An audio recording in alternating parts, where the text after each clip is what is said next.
I want to do a meditation on managing salespeople. I've had the privilege of managing salespeople across several different industries. And one of the things that we like to do as sales managers is stack rank our salespeople. What I mean by that is at the top here, we have our best salesperson, and then our second best person, and our third best, fourth best, like that.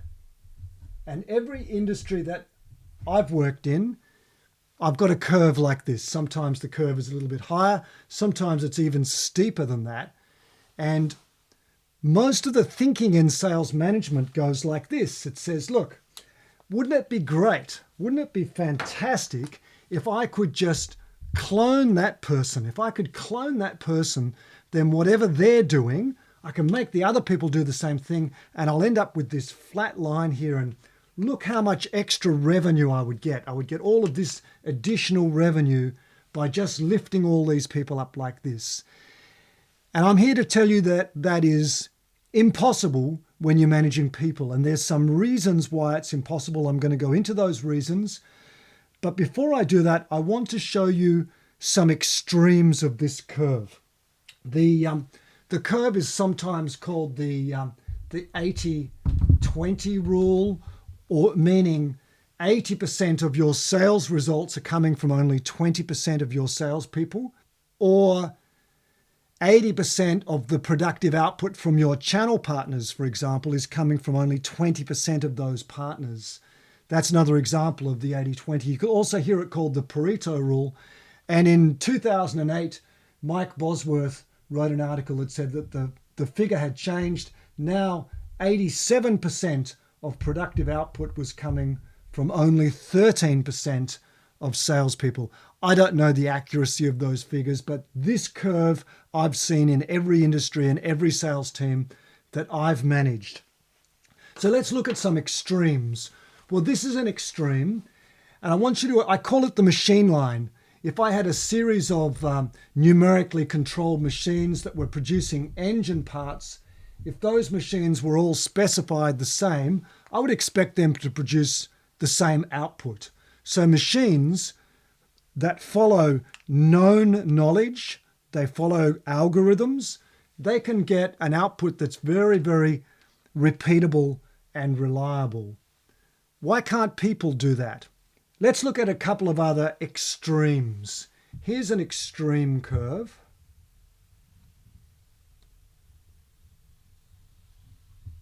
And this curve here is the productive output of rock musicians. I'm going to call them rock stars. And at the top of this curve here is Paul McCartney from the Beatles. And Paul McCartney is a billionaire, but the vast majority of rock musicians probably subsist below the breadline. There are very, very few people that really make it big as a rock star. And here's another example, maybe even a little bit more extreme, and I'll call this the genius line.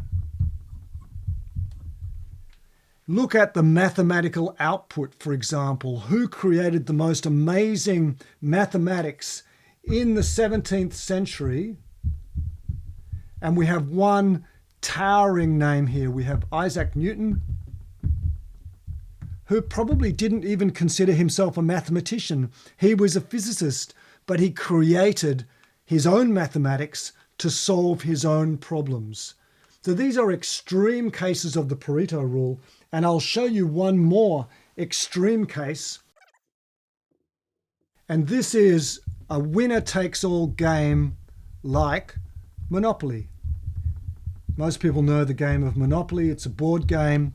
You try to win money and property, and at the end of the game, it's the winner who has won all the money and all the property that's won, and all of the other players in the game got zero.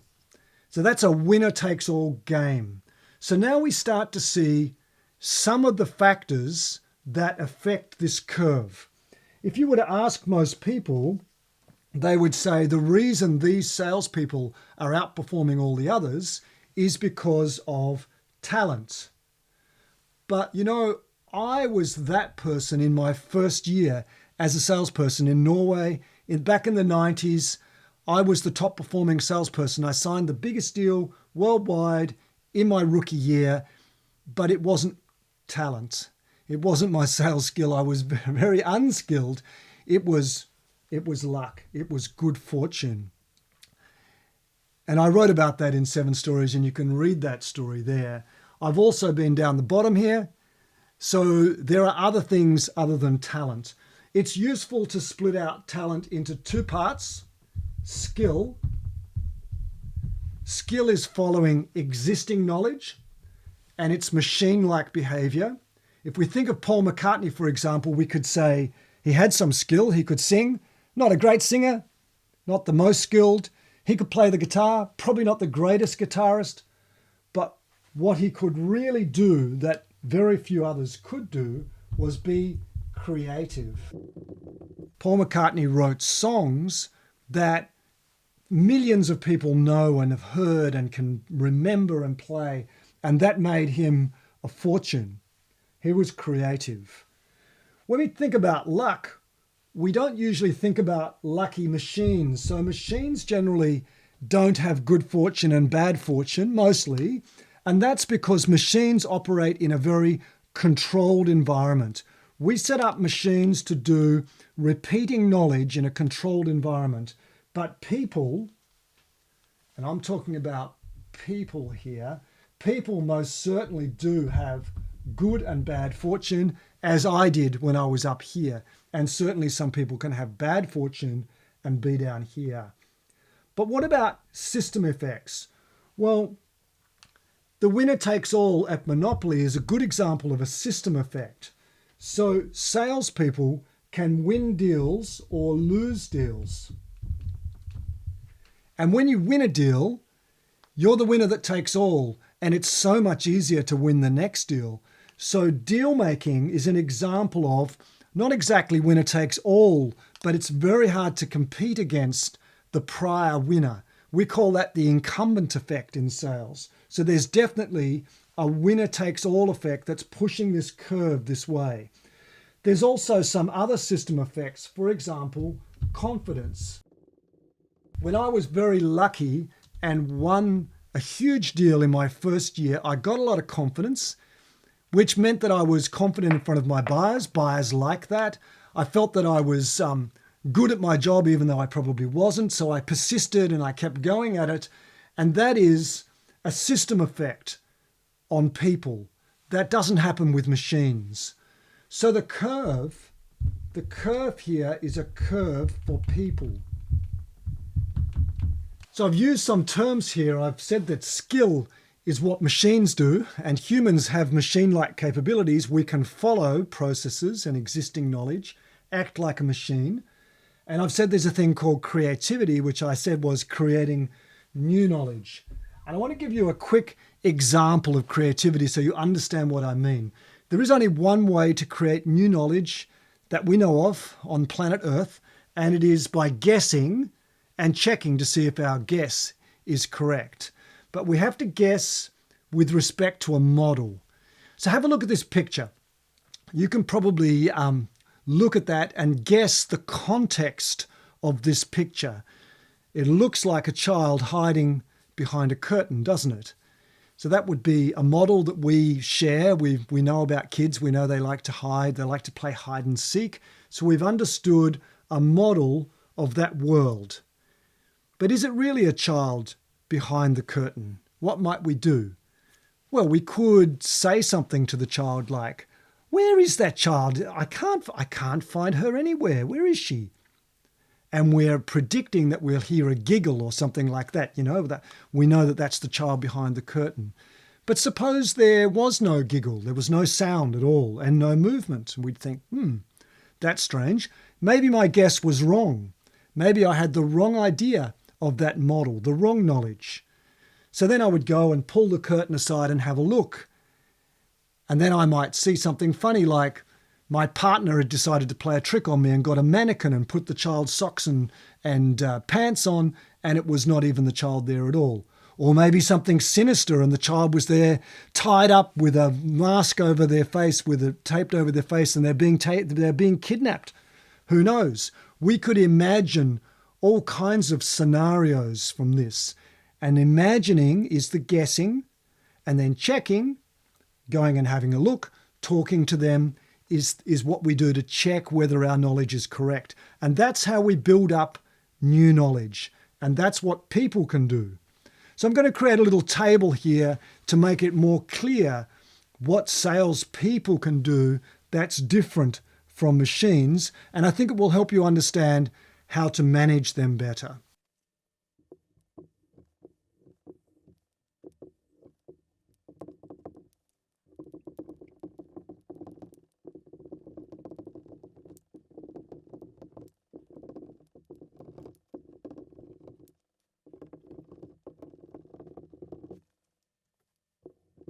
Okay, so I've created my table here and now I'll explain it. And let's look at machines following a process. Well, that's what machines are brilliant for, following a process of existing knowledge, following an algorithm. They're fantastic at it. Creating knowledge, machines can't create knowledge. Understanding the meaning, machines cannot understand the meaning of a context, of a situation. Reliable, repeatable, yep, machines are fantastic at that. Good memory. Machines have fantastic memories. They just keep remembering to do what they're supposed to do in the process. Curious and imaginative? Nope, can't do that. Adaptable.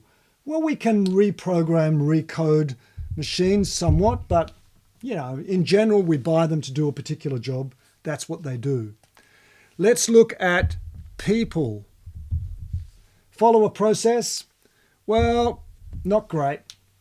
Particularly salespeople, not great at following processes.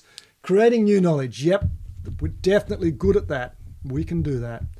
Understanding the meaning, yep. Reliable, repeatable, yeah, not so great. Memory, not so great. Curious, yes. Curious and imaginative, it's part of being creative. Adaptable, yes. People are adaptable as long as you take the trouble to understand them. So what have we got here? What are we looking at? We're looking at the things that machines are good at. So here's the things that machines are good at.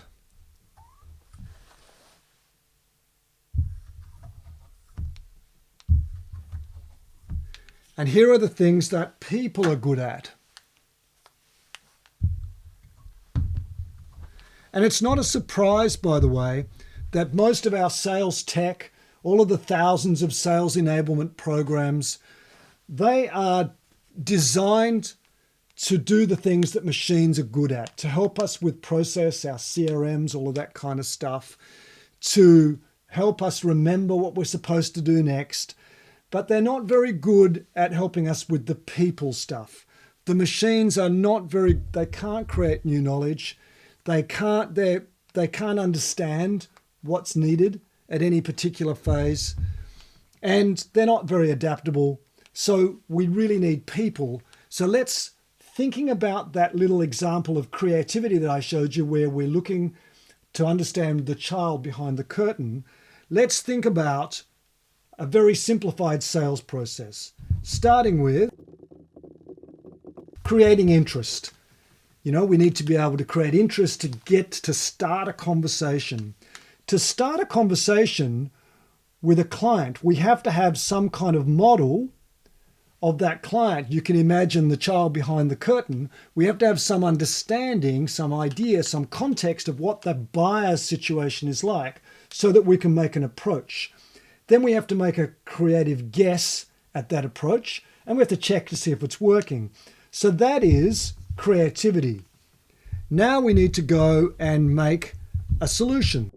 And to make a solution, it's again exactly like the child behind the curtain. So we have to guess and work with the client, propose something, see if that's going to be okay, and work on creating a solution for the client. It needs creativity. And finally, we have to make a deal.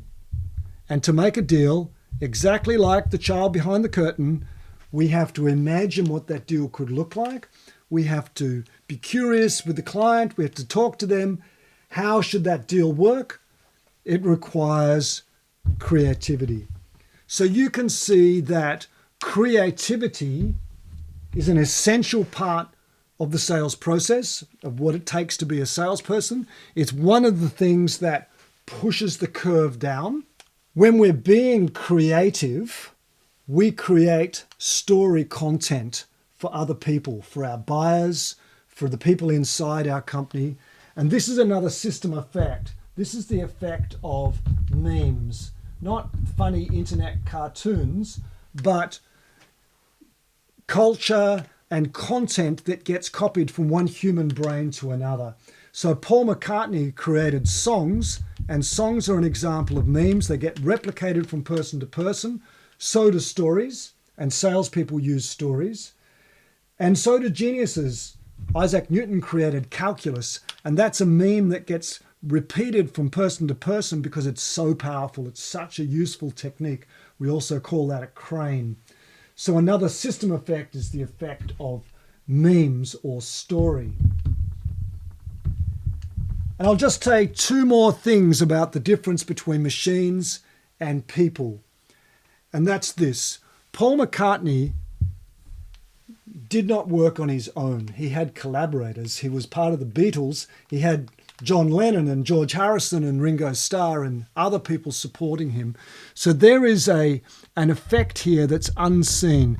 We tend to look at the star performer and focus on the star performer, but that star performer collaborated. Usually in small groups, Isaac Newton didn't produce all his great work on his own. He had a protagonist, actually, not exactly a collaborator, but Robert Hooke was the person he was kind of trying to beat. And Robert Hooke was definitely someone that helped improve Isaac Newton. He was a friend of John Locke, a famous physicist and philosopher. So he didn't operate on his own. So people collaborate, but we often mistake the output for being just from the person who starred. So when we're managing people, we have to manage their creativity. We have to help them to create a correct model and to test it with them.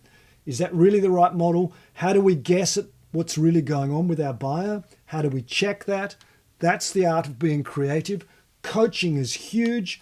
What we're doing when we're coaching in one-on-one or in small groups is we're helping each other to be creative. So when you look at your Pareto curve of your salespeople, don't be too quick to judge the top person as being brilliant and the person you must copy, because they might have been lucky, or they might have developed some creative abilities that could be shared with the rest of the team. It could be creativity. There are most certainly some system effects, winner-takes-all effects, which happen through deal making that mean that one person will succeed where the others cannot because they don't have those system effects.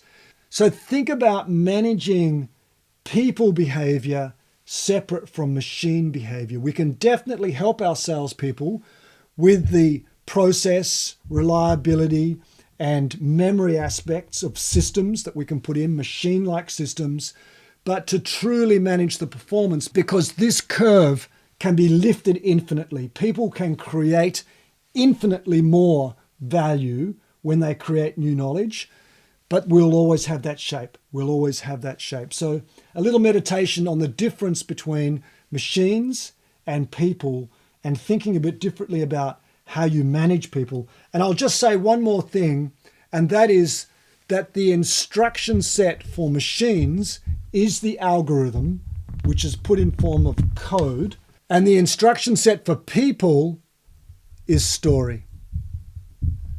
We build up meaning through story. I told you a little story about a child hiding behind the curtain.